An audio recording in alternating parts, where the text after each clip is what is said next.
purposes. Well, the children are enjoying the holiday at home. I'm at work very hard a few days this week because I want to be at home too for them. I'm still excited about this upcoming show with that painter from the last century, Arntzenius. I already told you about him in the previous video. I almost finished that large watercolor painting that I made in this video, and I've met the lady who is organizing this exhibition, and yeah, I'm trying to help her because she's really busy, and for her it's just an ordinary thing to mess around with classic paintings, very expensive and famous classic paintings, but for me this is really an outstanding, a very special show.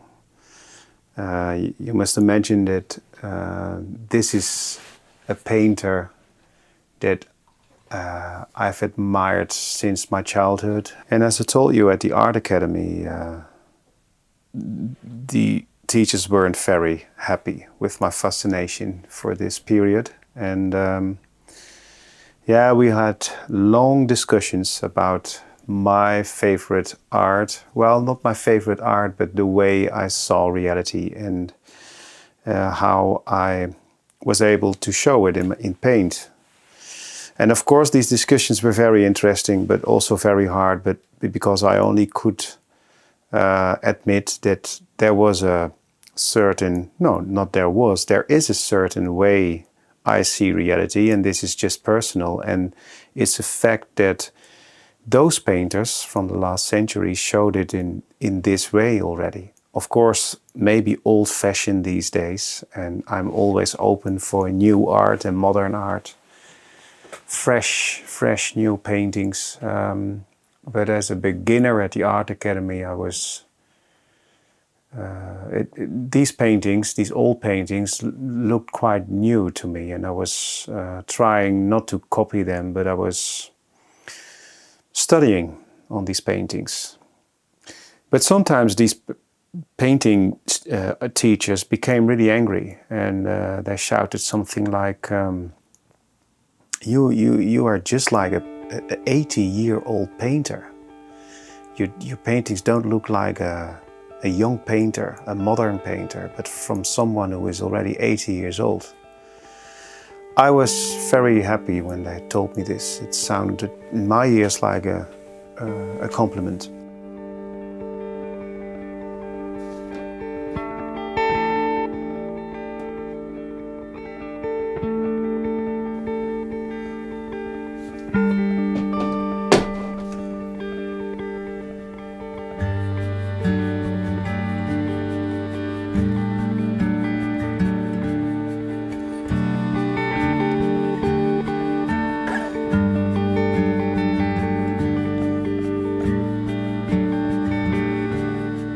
And of course, those days with these discussions were hard. And when I came home, I took one of my books from a shelf, and during dinner, I watched these paintings from, for example, this painter Arntzenius, whose paintings are next to my paintings next month. So, to me, this is a great honor, and for the lady who is organizing it, it's an honor too. But it's her work, you know. She's used to see these paintings in real life, and she's used to speak with art collectors to hire or to use these paintings for a while. I want to help her because for me it's interesting to see how she's organizing this and how she meets these collectors and gallery owners from classic art. So I asked her if I could make a short documentary about this exhibition and about this painter as well. And this is going really well. I'm working together with a writer, and he is writing the voiceover and he's writing the questions for the interviews we are doing. And I'm trying to follow everything by camera so that we can see in a video how this exhibition was organized and why it has been organized, and yeah, the special details, the special information about this painter Arntzenius.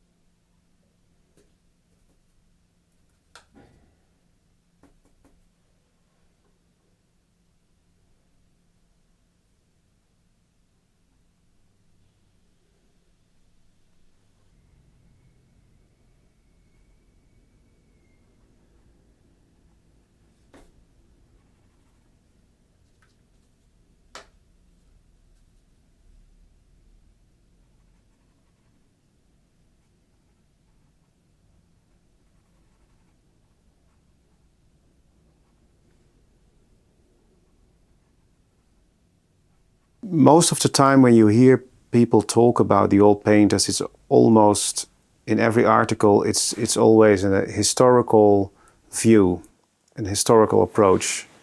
This is something everyone understands because you can write about facts, historical facts, and for everyone it's maybe interesting.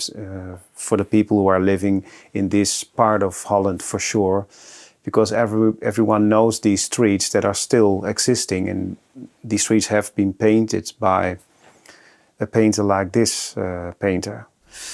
For me, this is nice, but not the most interesting part. So I want to show in this documentary mostly a more atmospheric, a more the view from the painter, because I believe a painter is not aware of the historic fact of a place he or she is painting. A painter is only watching, experiencing,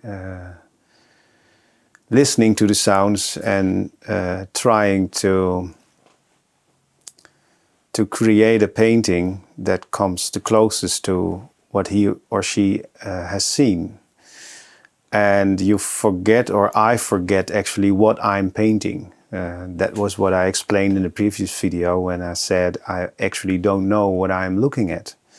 So I'm looking quite abstract, in an abstract way. I'm watching colors and contrast and overall atmosphere, mood. And this painter shows, for me personally, the mood of this town very, very good. Those rainy days, like we have these days a lot now, because my favorite season has begun, fall. And he was very talented in painting wet streets, people walking through these and strolling through these streets, wet streets and falling rain, and those long facades, you know, windows and roofs. And yeah, when I saw these paintings as a child, they remembered me of those days we visited a huge town. I come from a small village, so it was always exciting to visit those towns. And when I came here to The Hague for the Art Academy, I saw those streets again, and it's impossible to look at those streets without the memory of these paintings. Those paintings showed my view, and that's also the reason why the teachers at the Art Academy weren't able to keep me away from it, because it was only an honest, or is still only an honest way to show what I see. We all of us sees a different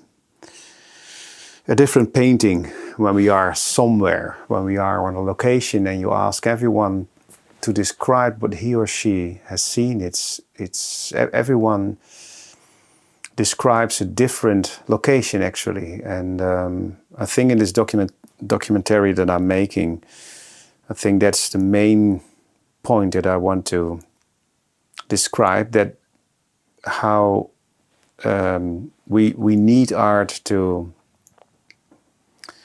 understand where we are living and what we are looking at. And without art and without music and without theater and movie, we are very limited in our own small repetition of thinking and our way of seeing the surroundings.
There is a street here in the center, which is painted the most by far by this painter. I don't know how many paintings he made from this street, but all these paintings are almost the same composition, in a standing format, in variable sizes, in watercolor and paintings in oil. He even painted himself in these streets. So you see the people and the butcher who is walking with his products, and you see him walking slowly, enjoying the mood in this street. I think this subject was not only his favorite subject, but I think for collectors it's a favorite subject as well. And I think we will have one of these paintings too in this exhibition. And it's a nice street to paint in rain. It's nice, those reflections on the street. And it's a very long street, quite tiny, high buildings. It's classic and it's Dutch. It looks great. And you don't need direct sunlight for this street because it's long enough so when it's raining you have a nice atmospheric perspective. So what I mean is that you can paint the shapes in the foreground quite sharp and the shapes in the background quite blurred and soft. This street hasn't changed that much. The things that have changed the streets are those lights, those boards, those signboards from the shops and the restaurants, other lightnings. Well, people have changed as well, and you see it in the clothing. So,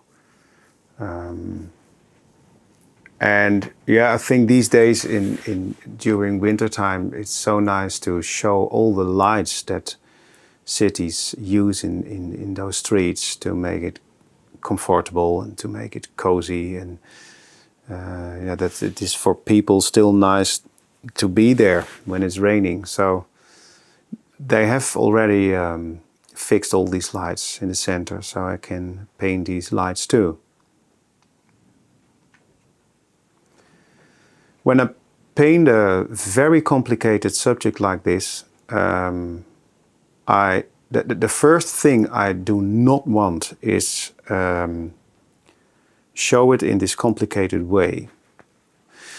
I could paint everything what I see. First I have to draw it, and then I can paint it in a very complicated, perfect way, and then it freezes. So for me, the interesting thing that keeps me going every day in a subject like this is to show it the best way, to show how I look. So I try to work on those parts I'm watching the most, and I even try to show the speed of my eyes in this scene.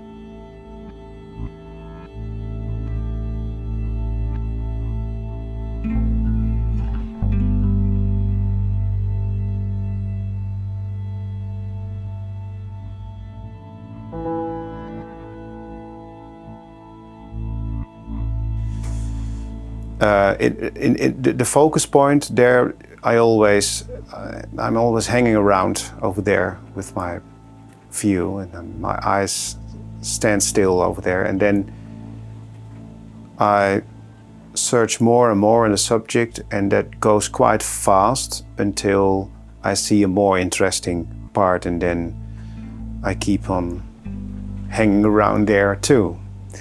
And for me, a painting must show this speed of watching and this view, so that I will create a painting that shows not reality and shows not only this street, but shows really well my way of watching this scene, this subject. And photography already helps. If I would go there to this location, that would be very hard because it's busy and there are many people and it's raining. And sometimes the rain stops and then everything changes. But then I have done this many times years ago, and then you immediately work towards these focus points and you work with this speed. But it's not for sure that I will complete these paintings.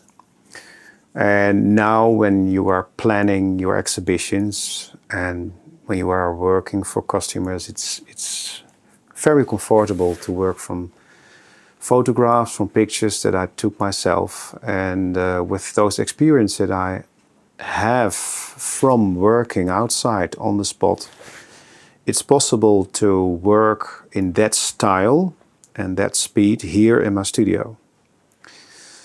Yeah, that's possible. And there was another reason for me to work here inside the studio and not in this busy location. And that's because while I'm working on this scene, on every scene, I don't only show this, what I'm talking about, in shapes and color, but I'm also working from the paint. I'm working together with the paint. I'm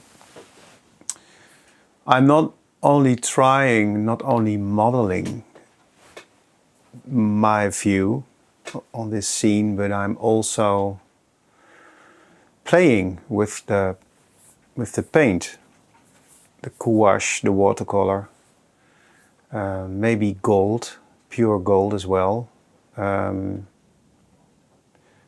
For me, that is painting. That I'm not only modeling and make it easy,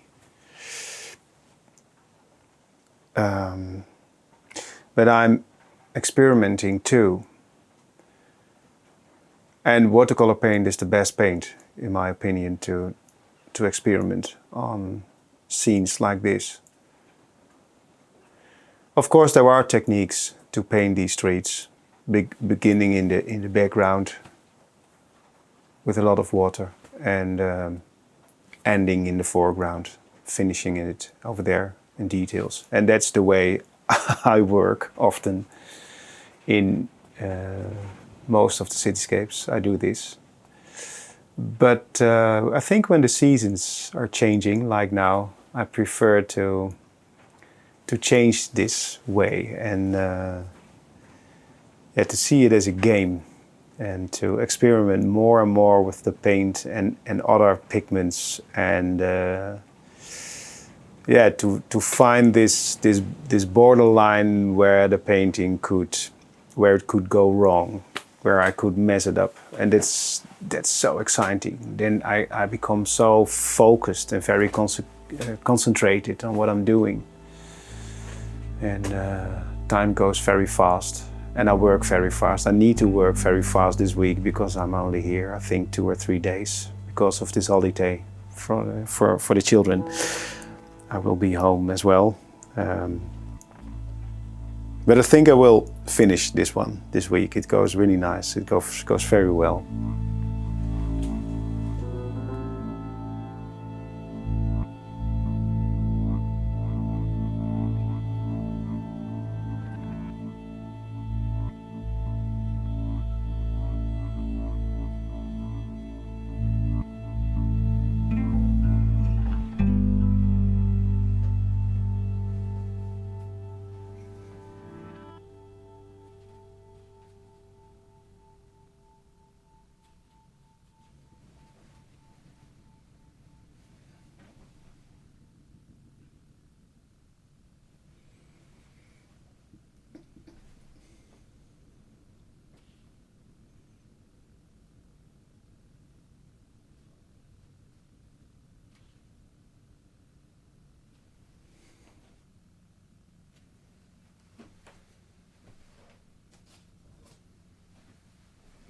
Well, this is exactly what I see when I watch a street like this.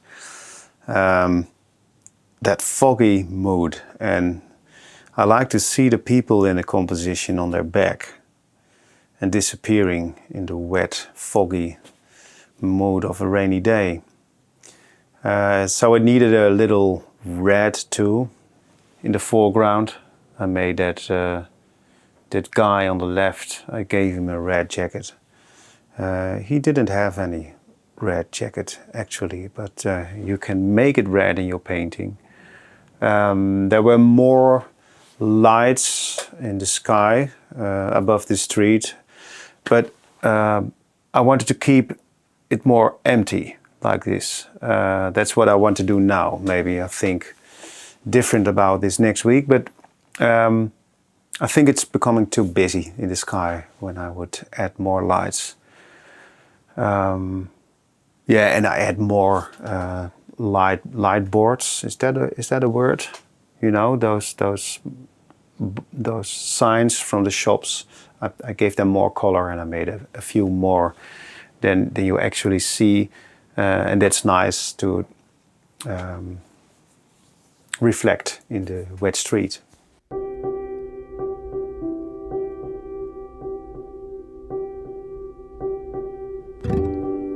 The process of this painting was recorded, and you can see the whole process in this week's member section video. If you're not a special member yet, then please become one. I'll leave the link in the description under this video, and when you are a special member you can see longer videos. You see me painting the painting from A to Z, and there's a lot more to find in this playlist. Well, go check out my podcast. I started this podcast, Art in the Making, a while ago because I heard from many of you that you are listening these videos as well, driving in your car or in your own studio while you are at work. So I decided to make podcasts on Spotify and other podcast apps as well from these videos, but later I forgot it. And now since a while I make audio edits from these videos, and I'm updated these podcasts every week. So Art in the Making, the podcast on Spotify or another app that you are using. Thank you for watching, and I'll see you in 2 weeks. Bye.